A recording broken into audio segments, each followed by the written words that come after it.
Pray tell, child, why would you bring your fists to a sword fight? I don't know. You tell me. Why'd you bring your sword to a fist fight? Good question, I suppose. Why don't we answer it? What's up, guys? Hunter here, and here we are to do a breakdown and review of chapter 124 of Four Knights of the Apostolic, which is known as Realm of a Master. And, now, don't get me wrong. There ain't much chatting. There ain't much discussion. There ain't much character development and character work in this chapter. But it's got some. And on top of that some, it's got some good action between two very metal characters. So I don't want to waste no more time. I want to hop right on into it. So editing me, I need your help. Ready? 3, 2, 1, go. What's up, guys? That guy the pencil here. Here we are. To show that I have it on me, and I keep it on me at all times. And another fun fact.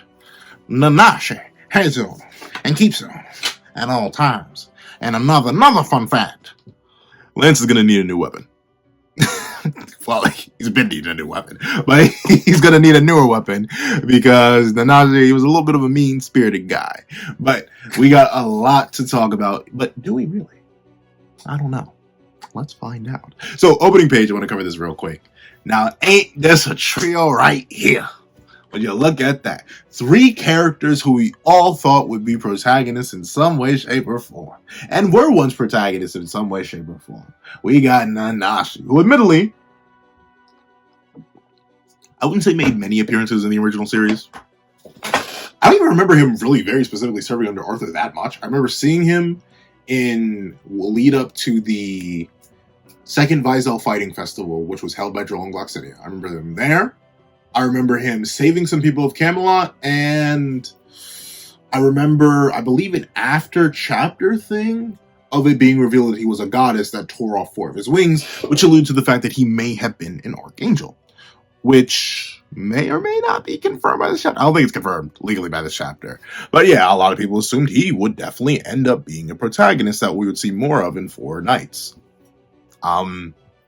We're seeing more of him in Four Knights, but I wouldn't exactly call him a protagonist. Then we have the main villain. Like, there's no sugarcoating it. Like, don't get me wrong. Arthur, 100 million, billion, trillion, quintillion, octillion, Googleplex villain. But he was a victim. He was 100% a victim in the original series. He was victimized on literally every single level imaginable. Arthur was in fact a victim. And thusly, he has become our main antagonist. Look at the innocence in these eyes. Look at the soft boyness, the roundness of his cheeks. He seems like such a nice little guy. He wants to slaughter every one of the non-human races now. Every last one of them. Call him Dimitri from Fire Emblem 3 Houses TM. But dog, another protagonist turned into the ultimate antagonist. And I'm hoping he's the ultimate antagonist. I know, I am definitely in the camp that I want Four Knights to go on as long as possible. At bare minimum, the same length as Seven Deadly Sins. And don't get me wrong, Four Knights, especially at the pace it's going, has the potential to be just as, if not even longer than Seven Deadly Sins.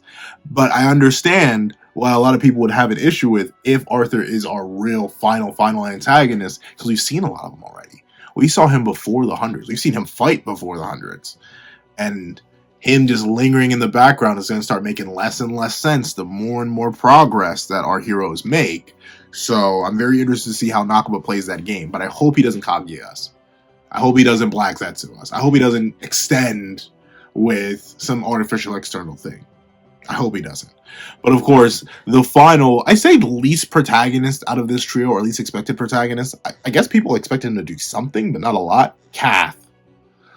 Oh, Kath. I've still never to this day actually sat down and given my, full 100% opinion on Kath and his involvement and his integration into the narrative, or how much I view it as a setup tool for Four Knights, and how I think it kind of undermines the end of the main story of Seven Deadly Sins, which is the Meliodas and Elizabeth conflict with the deities.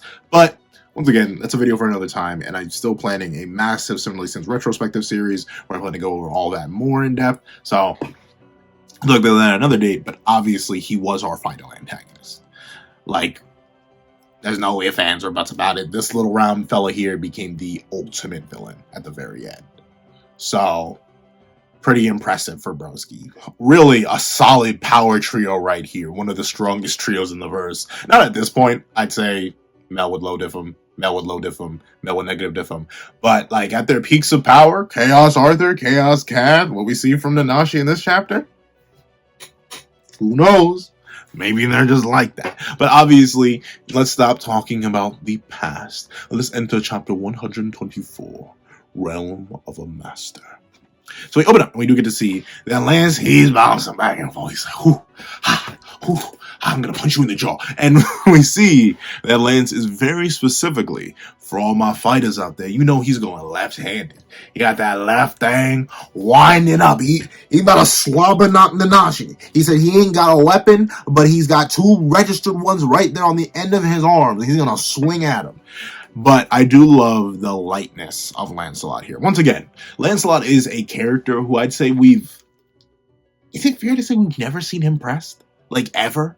I think it's fair to say. I'm pretty sure it's fair to say. Even against Arthur caught him off guard once or twice. We saw his eyes go, like, we saw him do that once or twice. But I don't think he's ever been, like, pressed at all. Heck, he only went full strength because he was like, alright, fine. I can see I can't really do this with just my left hand. Let me show you how I really get down. And then he went right hand. But unfortunately, that battle is so short that we can barely count that as much of right hand Lance. So we've never seen him press, and this just continues that narrative that Lance is just so overwhelmingly dominant.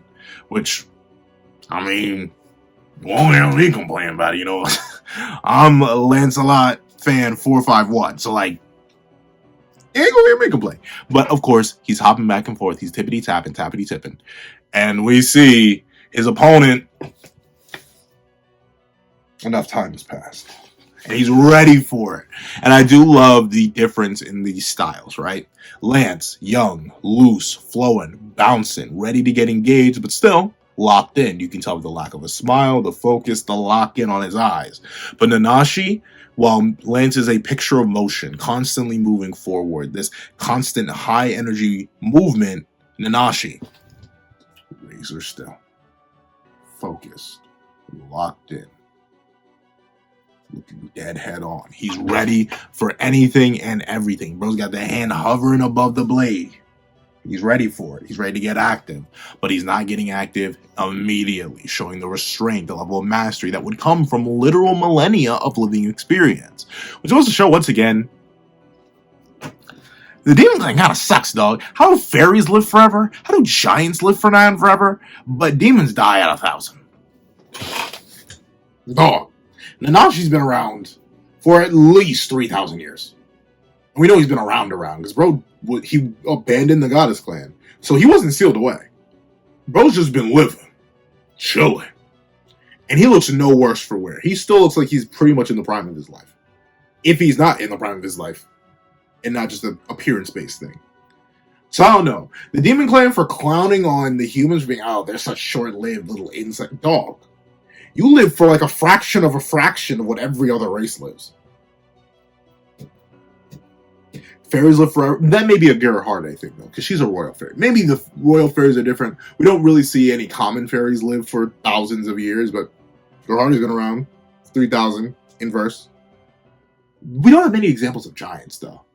But we know giants do live longer than humans. Like, I think Matrona's like 1,300, which is longer than any demon. Like, even Galen was like 3 years off of that. So, like, it's crazy. It's so crazy to me that the Demon Clan is so short-lived relative to everybody else. And of course, the Human Clan is only a fraction of the Demon Clan, especially in this time period. But still, the poised control of someone with literal millennia of combat experience goes to show the difference. Lance is well-trained, don't get me wrong. You can obviously tell by his fighting style and how he utilizes his abilities. But Nashi has, once again, this realm of a master, this sort of transcendent area that he's in, that's clearly portrayed about how Nakaba shows the difference in their fighting styles and how they both approach a battle, which is very, very good. Fantastic visual storytelling. You'll see that the early part of this chapter contains very little dialogue outside of named attacks that aren't even really verbalized, which is, once again, Nakaba flexing his visual storytelling chops, telling you a bunch about these characters simply by how they act, rather than telling you verbally. It's a lot of show, don't tell, which is fantastic. Nakaba really, really good at that. And we see that Nashi wastes no time. He pulls out one of the named attacks, Sword Draw, Heartless Waterfall. Now, Nashi, I know you like that, bro. In fact, I know you're a goddess, so you do wield light. But don't bring the Heartless into this. Don't make me go get it off the wall. Don't you talk like that, dog. Don't you be talking about a Heartless Waterfall. Don't make me get demon tied on you. I will do it. But with that being the case, we see Nashi showing the raw speed. Look at how still he is. Leaf still in his mouth, hair still up in a bow, everything else. The only thing that has any sort of motion lines on it, not even his cloak really, it's just the blade. It was a very instant, very anime, very anime. What we see, without even leaving his stance, he hits the, and Lance is looking dead at him. And we see that Lance is about the business, because this slash, this Heartless Waterfall, which is presumably named by the, it's likely, I'd assume, considering it's a waterfall, luckily enough, I do actually have a katana, so I can kind of demonstrate. Hopefully I do not accidentally, like, slice something open and back up a little bit more. It's presumably, like, a strong downward slice. But the thing is, it would have to be, a one-handed, unless Nashi did a whole bunch of movements real quick. Based on his positioning, what I would think Heartless Waterfall is based on certifications is this, a strong downward slice that rends the area in front of it. But based on how Nashi draws the blade, he doesn't have it in hand and then do this, or with two hands. It looks like he does something more along these lines, where he hits something like this, because he's posted up like this. So he had to draw the blade, turn his wrist, I think like darn near 180 degrees, swing down in Lance's general direction, pull back, and resheath.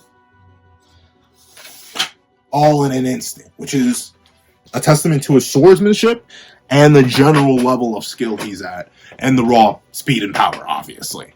Because you see this slash is such a quick motion that Lance, he does dodge it. Credit to Lance, very much credit to Lance. He does perceive it and dodge it more with a smile on his face, showing the level of skill and power he's at.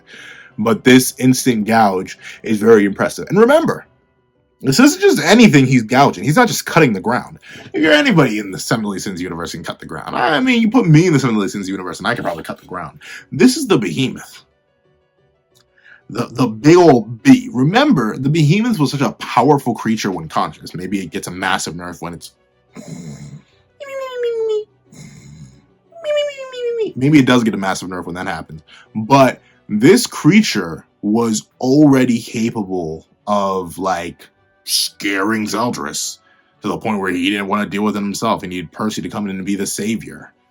So, this creature casually being gouged open by Nashi just... Very impressive. Very impressive, Nashi. Very impressive. Then we do get to see that Lance doesn't find it too impressive as he smiles into Nashi's face. And once again, he goes for that right punch. We see how Lance does it. He sidesteps to the right, and then he turns into it. He puts his full body momentum into it. He doesn't just punch with his right hand. He doesn't just jab out like this, which would be easier considering the direction he's facing and which arm is facing towards Nashi. He doesn't do this. He turns and goes for it. So he's putting all of his body weight behind this left punch. You can even see the motion trails from his arm to the speed lines coming across the page to his silhouette outlined here. So he's putting a whole bunch of force into this punch. Look at all the motion. Look at all the energy, the raw power that's going to be behind this impact. Stopped. Dead motion. All of it erased. Though admittedly, this is a weird punching position because he is punching with his left.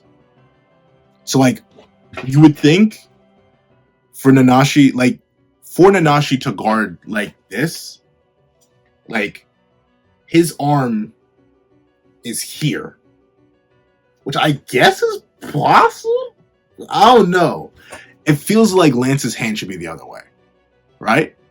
Am I wrong? Once again, I know I do actually have, like, fighters in the comments, people who like train in either boxing or MMA or stuff like that, or even I don't have military trained people in the comments. Does this angle for the hand make sense? I feel like it doesn't. But then again, I'm not a fighter. I have no idea. I have no idea. I don't even think I can throw a punch properly. So the positioning seems a little bit weird because he goes in with the left. Nanashi's facing sideways, so Nanashi throws up at the right. But I think if the punch is to be thrown conventionally and not like upside down for some reason. Let me see. How is Lance's thumb? Yeah, that's weird. It is just a weird placement, I think, because like his left, I think it's literally impossible for his left hand to be facing that way, and it's confirmed to be his left. Like you can tell by Lance's positioning, that is his left hand. So unless his hand is like anatomically wrong, like that block motion and the hand facing this way should just be an art error. I'm pretty sure. Feel free to correct me if I'm wrong. If that's actual proper punching form, let a brother know, because I really don't. Like, I guess it could work, but why would you punch like this? Like, I don't know. It's putting extra strain on the twist of my arm. Maybe it adds more force because the extra twist. Like, wouldn't that be easier? Just a straight on punch. Even if you're putting all your body momentum behind it, you're still going to end up punching this way, not this way. But, of course, feel free to correct me down below. And the thing I wanted to mention is look at how much force he puts behind this. All the speed blur on his arm, to the background, to the silhouette. And look at how Nanashi just dead stops it. Just hard no. Kills all the momentum with a single motion. That 1 feet right there may put him above full powered Mael. I'm just saying. The Mael fans thought they were safe. The only mention I gave Mael as of recent was his attack somewhat appearing in a different form through Passionate Son. But for y'all fans, just because I haven't talked about 7 since scaling a whole bunch recently, do not think you Mael fans are safe. Your man's fought. Okay, he's not fought. He's still extremely strong, but like he's not top 1. He's not top 5. Is he top 10? If you include duology characters, he may not even be top 10. But with that being the case, look at how Nanashi just says no. And look, he doesn't, once again, very interesting motions here. Once again, I guess this is just a speed thing. So Nanashi guards with his right. Lance has his fist here. So Nanashi turns around. Okay, this actually makes sense, I think. He turns around, you're blocking this way, turns his wrist around, grabs he grabs his hand about here, and then uplinks his own left arm around Lance and hard flips him. I'm not sure if this is a judo flip. It's a flip. It's a flip, all right. But darn, which is good to show. It shows that Nanashi is proficient in multiple forms of combat. He's not worthless without his blade, which is something that is very, very impressive for him. Though admittedly, it looks like he's somewhere lost his mouthpiece. Like, I'm not sure where he lost it. Like, look, it's here. It's present. But then it does not appear, I don't think, for the rest of the chapter. Like, I don't see it here. But with that being the case, he goes into flip Lance. And this is one of the many times we've seen Lance go, his eyes open a bit wide, like he wasn't expecting that. But you see, as the flip is almost completed, the immediate slam onto the ground. How many of y'all can hit that pose? How many of y'all can hit the toes up, lateral laid back, parallel to the ground kind of pose? Because I cannot. My knees could never. I think you could give me like the freshest knees this side of the Mississippi and I still couldn't do that. The amount of bodily control that takes. I know Nanashi's holding his wrist, which is probably helping provide some support, but even still, like, I can't imagine someone holding my wrist and me being able to hold that position. So once again, Lance's, I keep saying so once again. Thusly, you can see how flexible and prepared Lance is for combat scenarios like this. And you see how he uses the position to his advantage by kicking off the ground, getting momentum, and bashing Nanashi with multiple kicks while using his other hand for leverage, and then using his free hand to go for what is now Nanashi's exposed blade, as Nanashi's forced to block his kick so he doesn't take facial damage, and boom, sword stolen straight out of Nashi's scabbard. Very impressive, very impressive. Nashi, you need to get a better grip on that thing, some more loyalty from it, because gosh darn, bro, you got robbed. And we see that as the blade is drawn, Lance flips away with it. And he's like, first bit of dialogue, proper dialogue in the entire chapter, by the way, we're 8 pages in. And he says, try to dodge it, if you can. So he's about to whip out his sword. So I'm pretty sure everyone recognizes that glow, that sparkle. You know what time it is. I feel like a road is about to start shining. And we see he lights up Nanashi's whole blade with the magic. And Nanashi is called, oh wait, never mind. His mouthpiece appears here. So there we go. But we see he lights up the whole blade. And then, I know, maybe I just glazed mangaka too much because I'm not that good of an artist, but like, dog. Nakaba and Suzuki Sensei, Sakamoto Days mangaka, and Nakaba Suzuki, the writer of this series, they are some of the most willing mangaka to contort the shapes of their characters to emphasize force and motion. Look at bro's arm. Is that even an arm anymore? Tell me, does that look like an arm to you? Does that seem like the conventional structure of an arm? And why is it wrapped all the way around? What is he, Orochimaru? It looks a bit off, but what does it do? It portrays the force, the motion, the speed. Sure, he could have just drawn the arm anatomically correct. He could have just drawn the arm coming across, swinging fully. But no, in order to show that speed, that raw power, the velocity behind it, he ended up bending the arm as far as possible. And once again, to show... Following thus, he shows the control that Lance himself also has. For reference, I want y'all to do this, wherever you are. And it doesn't matter if you're in public, if you're alone. What I want you to do, I want you to take your arm, just like this, and I want you to swing it out at full force. Just, ah! But when you swing it out at full force, for all you trained fighters out there, this is probably going to be easy for you. But for me, a non-trained fighter, this is difficult. Throw out your arm at full force, and then immediately stop it when it's parallel to your torso. Just... See, I can't do it. I cannot do it on command. I cannot.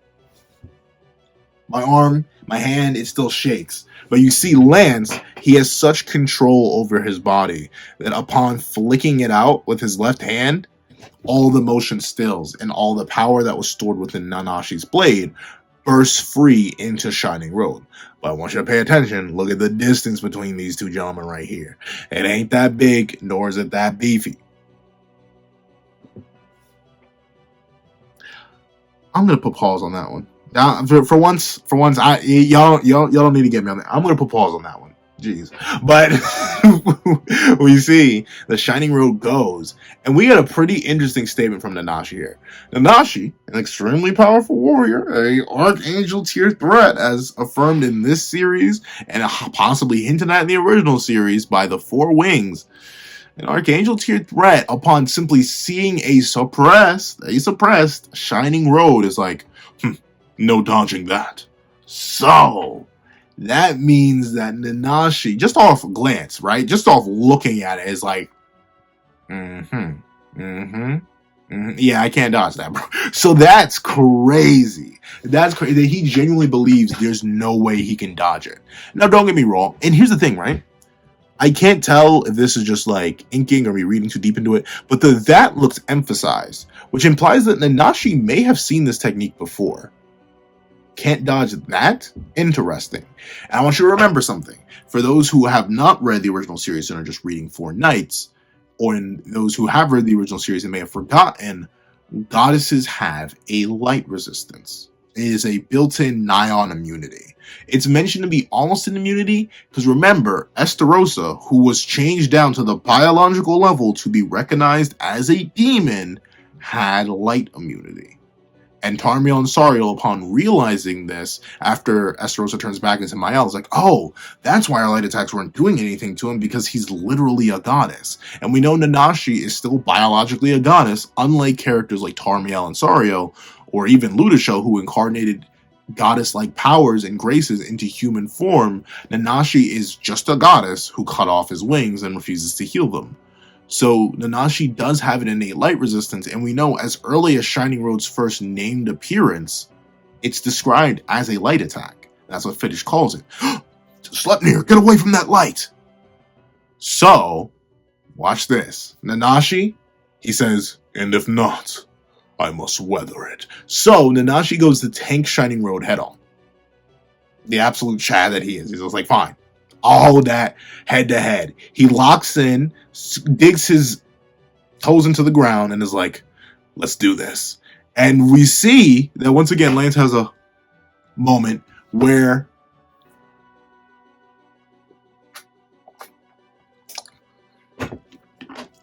bro hits us with a Toji's for real, and Anashi's like, for real, and just face tanks this. Look at this, dog. Look at Lance. Lance is taller than Mel. Mel's 5'1". Someone like this has to be some sort of energy feed, bro. Someone count how many lances fit into this beam, bro. And no, this is not the full width or extent of the beam either. You're gonna see it get bigger, but like, how much raw energy is this? Obviously, we don't have a quantification for what energy this would be, so it's pretty much unquantified. But like, can someone tell me how many lances fit into this? Like, height and width wise, how many Lancelots can you fit in this area, dog? Because that's crazy. But we see this is impressive on two levels.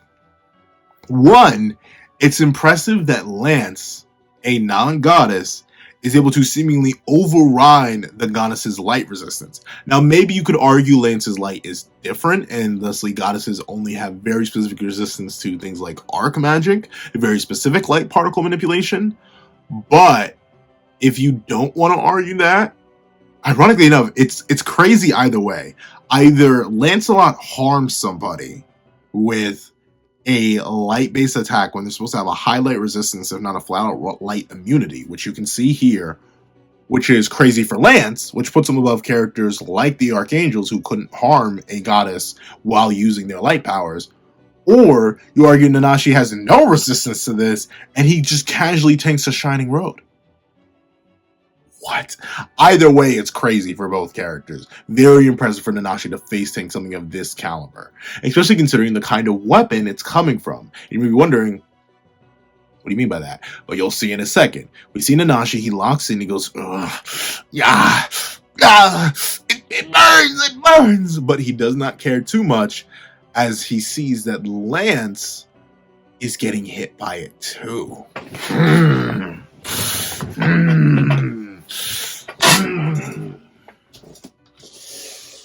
Lance, my boy. It's unfortunate. It's unfortunate when that road starts shining a little bit too close to home, ain't it, Lancelot? It's getting slightly tragic. New paddock. You know it's automatic. But I do want to note something very clearly. Look at Lance. Look at Nanashi. Now back to Lance. Now look at Nanashi. Now back to Lance. Now look at Nanashi. Now look at me. Now look at Nanashi. Now look at... Well, this is Nanashi. Then look at Lance. Now back to me. Now look at Nanashi. Now look at Lance. Now look at back to me. Now back to me. Then back to Lance. He's taking no damage from his own attack. None. His clothes aren't even singed. He's just annoyed. He's like... because it landed too close to him. The expansion of the attack is usually predicated on the fact that the opponent tries to run, and thusly Lance would be fine. But Lance takes no damage from his own attack. Now you may be wondering, okay, Pencil, why is this important? And it isn't on the story level.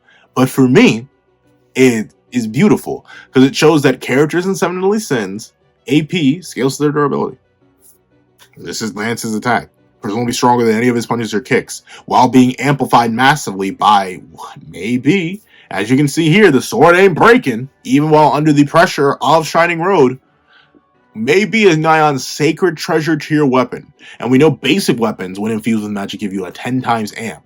So Lance, in his base state, is able to resist upwards of 10 times. Well, though admittedly, that's a magic infused attack. So let's just say Lance's durability equals Lance's output, which is something I've always believed. And shock horror. But a lot of people argue, specifically that durability does not scale to AP. And I don't blame them, mainly because of Elizabeth and Merlin. They cause such headaches. Like, why do they have to be glass cannons? If they were not glass cannons, it would make it so much easier. But those two in particular always cause nightmares. But this is the clearest.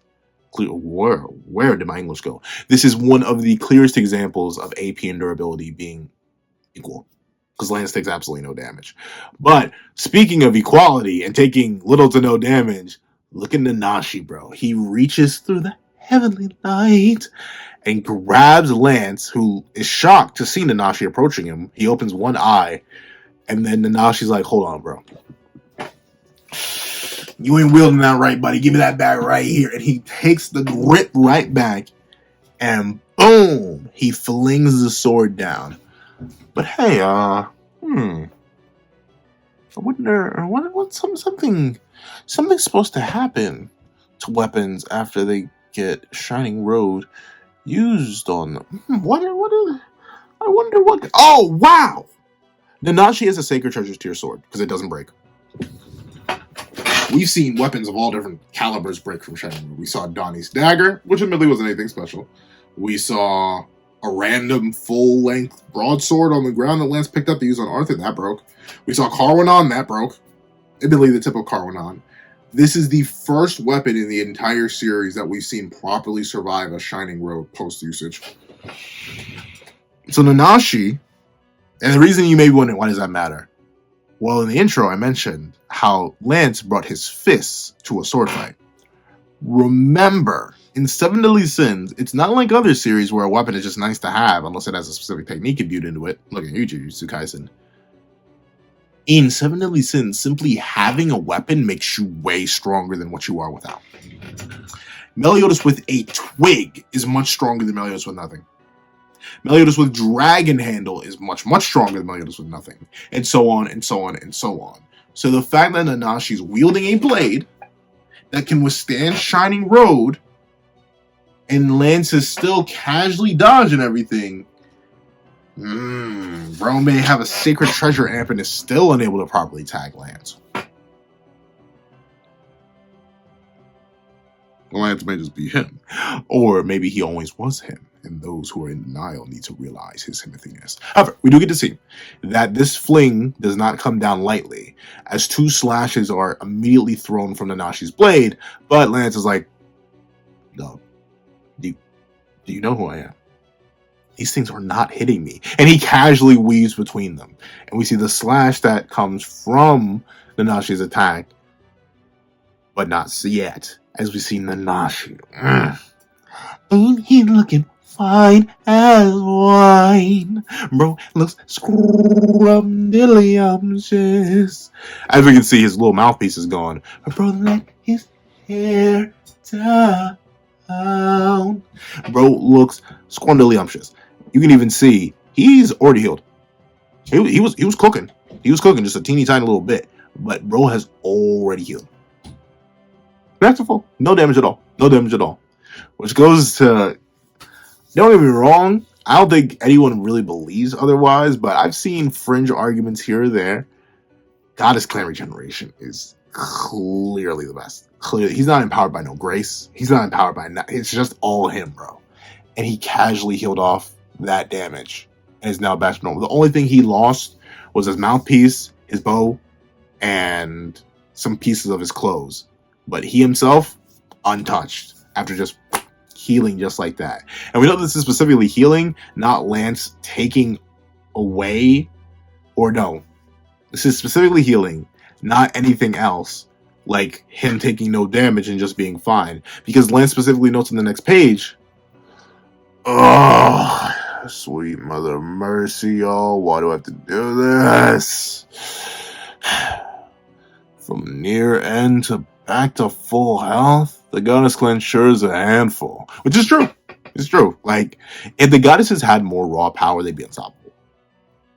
I hate to say it. If the Goddess Clan had, like, a Zeldris for Elizabeth, plus the 4 Archangels, I mean, they made us go crazy. No, there's still the original Demon. There's still the Six Knights of Black. There's still Prime Meliodas. There's still a bunch of characters that definitely get in the way. But still, it goes to show how cracked they are. And we see that Nashi smiles, seemingly for the first time in this battle, where he says, how many millennia since I've had this cold rush down my back? So bro is feeling fear. He's feeling that fear.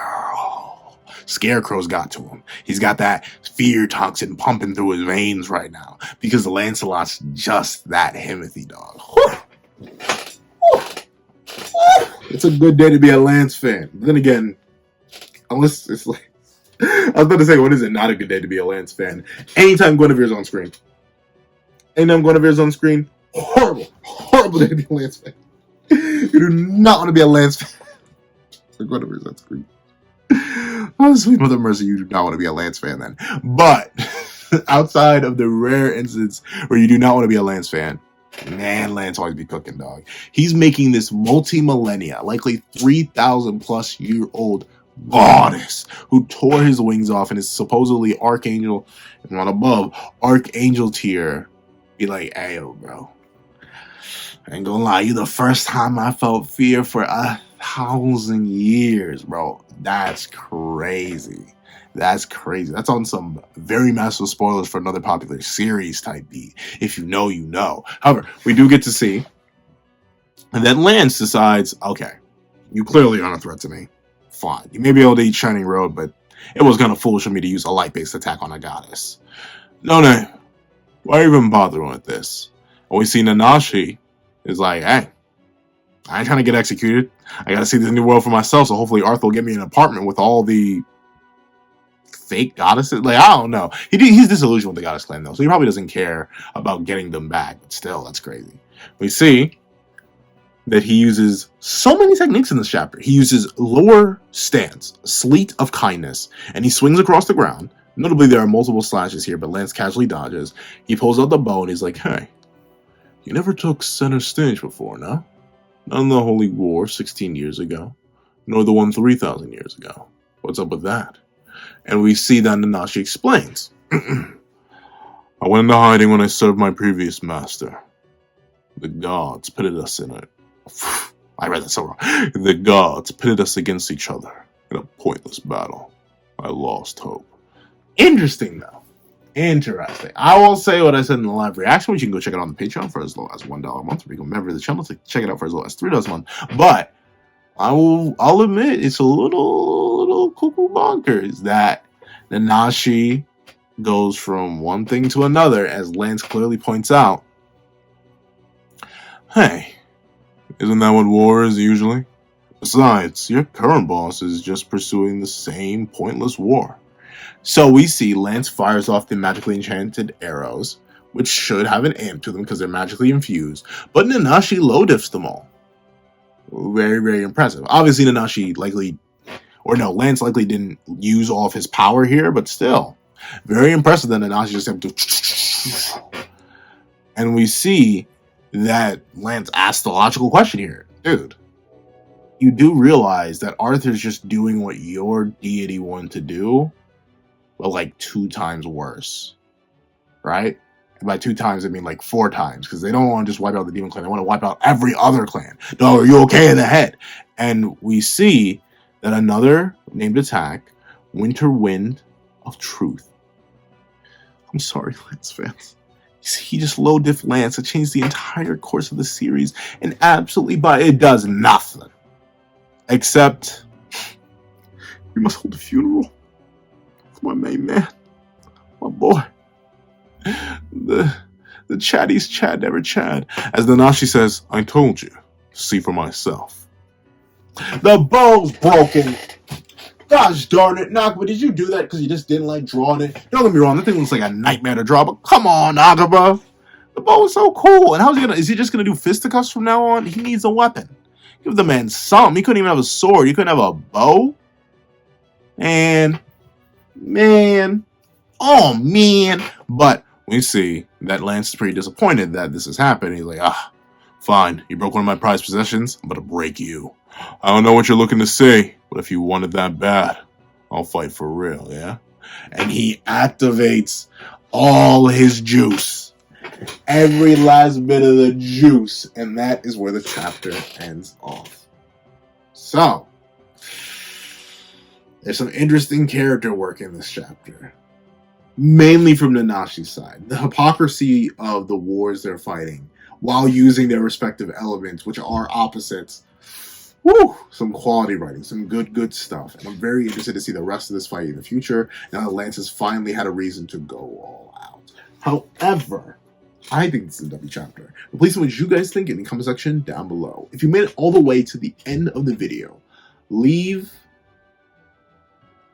the lightest Lance in